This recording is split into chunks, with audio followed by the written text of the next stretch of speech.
Bonjour, nous sommes le jeudi 6 novembre 2025 et le sujet est l'ouverture du premier magasin de l'ultra fast fashion chinois Chine, au BHV à Paris. Une ouverture entre des consommateurs hyper excités et la dénonciation d'un pacte avec le diable.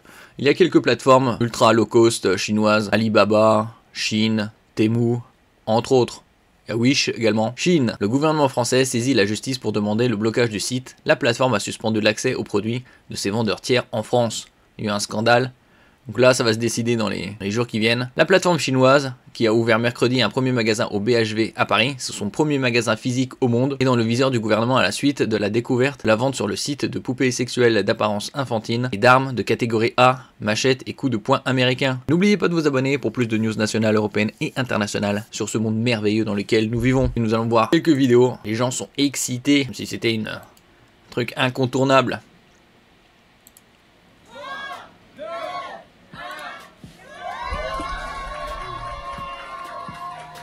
Malgré les critiques, le géant chinois de l'ultra fast fashion a bel et bien ouvert ses portes au Il y a la fast fashion et là c'est l'ultra fast fashion.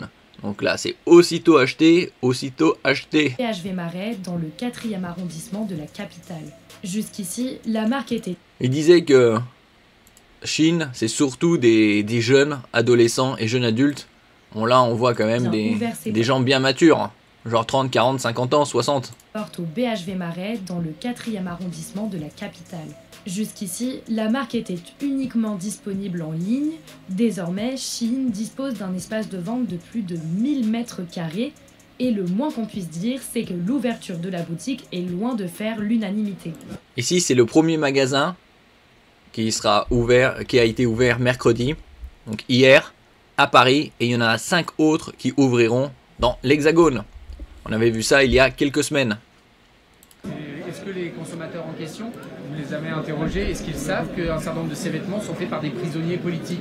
Est-ce qu'ils savent qu'un certain nombre de ces vêtements sont dangereux pour la santé parce qu'ils sont couverts de produits chimiques? Est-ce qu'ils savent que... Non, mais certaines personnes cherchent juste la soi-disant bonne affaire. Oh regardez, c'est très beau, ça coûte pas cher, j'ai fait une super affaire. Pour la plupart consommateurs, faire une super affaire, c'est acheter un truc pas cher.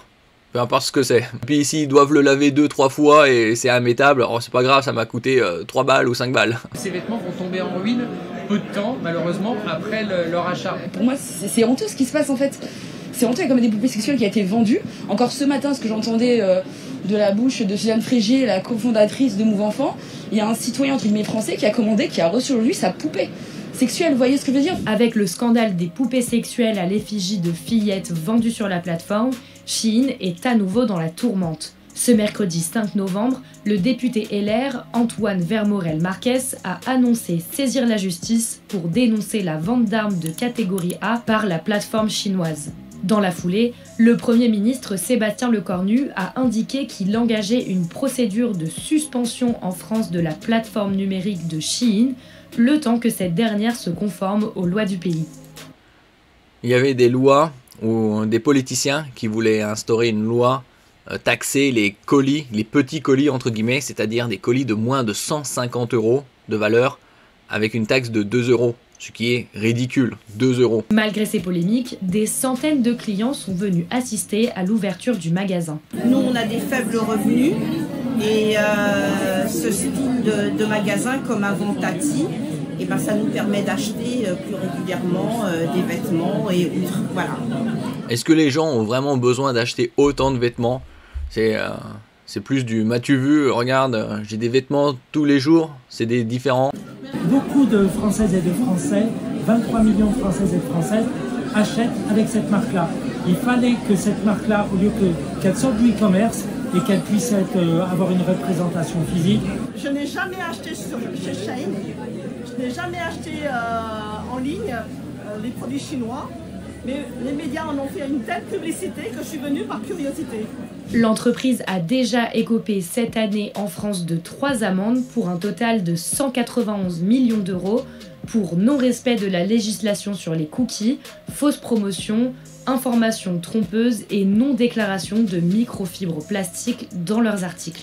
En ce qui concerne les microfibres ou les nanoparticules, ça fait déjà au moins pas loin de 30 ans que ça existe. Il y a des milliers et des milliers de produits qui ont des nanoparticules. par exemple de titane et autres, que ce soit dans les vêtements, par exemple. 5 autres boutiques Shein devraient ouvrir prochainement à Angers, Dijon, Grenoble, Limoges et Reims. Ça, on avait vu il y a quelques semaines. Donc il y aura 6 magasins en tout. Le premier a ouvert à Paris, au BHV. Être dans les premiers à voir le floor Shein, dance floor. Un magasin physique, c'est tellement plus pratique. Bon, c'est une espèce de bazar, farfouille. Brochette d'élus parisiens. À peine 2 minutes après avoir prononcé cette phrase, une banderole Shein non merci est déployée depuis une fenêtre de l'hôtel de ville par le groupe écologiste du Conseil de Paris. Au même moment, un passant longe la file d'attente en criant « Honte sur vous !» Interpellé par nos soins, il explique sa position. Shein, c'est le fond du capitalisme, ça n'a plus aucun sens, on achète pour acheter, l'absurdité la plus complète, c'est une bombe nucléaire qu'on consomme. Oui, c'est sûr que certains produits, enfin, il ne faut pas non plus tout jeter, mais certains produits sont vraiment dangereux, toxiques, et n'ont aucune utilité, à part en ce qui concerne les vêtements, aussitôt acheté, aussitôt acheté. Il n'est pas le seul à regarder la queue de travers, alors que près de 200 personnes se tassent vers 11 h du matin, un rassemblement organisé par la gauche parisienne débute au bout de la rue. Beaucoup de figures politiques parisiennes sont là. Emmanuel Grégoire, Yann Brossat et David Béliard. Tous 3 candidats à la municipale à Paris sont entourés d'Audrey Pulvar, Lamia El Farage, Nicolas Bonnet, Lucie Castet, Fatoumata Koné, et ainsi de suite. Acte avec le diable. Après, personne ne force les gens à acheter. Bon, même si ça coûte pas cher, vaut mieux mettre de l'argent de côté et acheter des produits de qualité plutôt que des torchons ou des serpillères. Donc ça c'est le BHV, Marais. On est un peu plus que 200 personnes. Hein.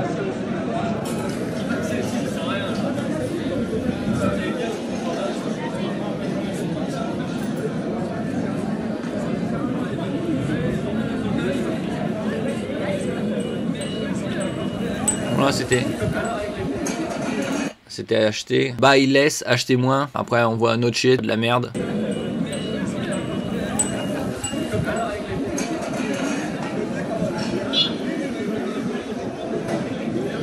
En attendant de trouver une solution qui passera indéniablement par une action du gouvernement selon les manifestants, la foule commence à s'exciter autour du BHV. Il est presque 13 h et les portes de Shein vont bientôt s'ouvrir, de quoi enflammer les esprits. Alors que des centaines de personnes se pressent pour entrer à l'intérieur, autant d'opposants leur font face sur l'autre trottoir, rue Rivoli, et honte à vous, détruisez la planète et l'environnement, esclavagiste, shame on Shein. Le BHV fait entrer le loup dans la bergerie. L'entreprise a déjà été visée par 3 amendes en France pour un total de 191 millions d'euros au non-respect de la législation sur les coquilles, fausse promotion, information trompeuse et non-déclaration de microfibres plastiques. Jusqu'ici exclusivement présente en ligne et dans des magasins éphémère, l'entreprise a franchi une étape stratégique avec son implantation durable. Et pas n'importe où, dans un emblématique symbole du commerce parisien, le BHV, un joyau art déco situé en face de l'hôtel de ville de Paris. Shein, c'est 25 millions de clients en France. C'est-à-dire c'est un consommateur sur 2. A rétorqué mercredi sur RTL Frédéric Merlin, patron de la société des grands magasins SGM, propriétaire du BHV depuis 2023, posant la popularité du géant asiatique au grief des responsables politiques. L'après-midi, monsieur Merlin s'est par ailleurs dit satisfait de la décision de suspendre la marketplace de Shein. On est fiers des produits qu'on vend ici, on est certain de leur qualité, de leur provenance, mais ce n'est pas le cas malheureusement des commerçants sur leur place de marché, a-t-il déclaré à la presse. Bientôt 5 autres magasins Shein, comme on avait vu précédemment. Ces derniers sont particulièrement touchés par la déferlante de produits conçus en Asie, majoritairement en Chine. Bon, la grande majorité des produits fabriqués dans le monde sont fabriqués dans l'usine du monde, la Chine, depuis pas loin de 2 décennies. En 2024, 4,6 milliards de colis à moins de 150 € ont été importés dans l'Union européenne. Le nombre de ces colis exemptés de droits de douane double tous les 2 ans au rythme actuel. Après, si les gens veulent acheter des babioles. Merci pour votre écoute et à la prochaine.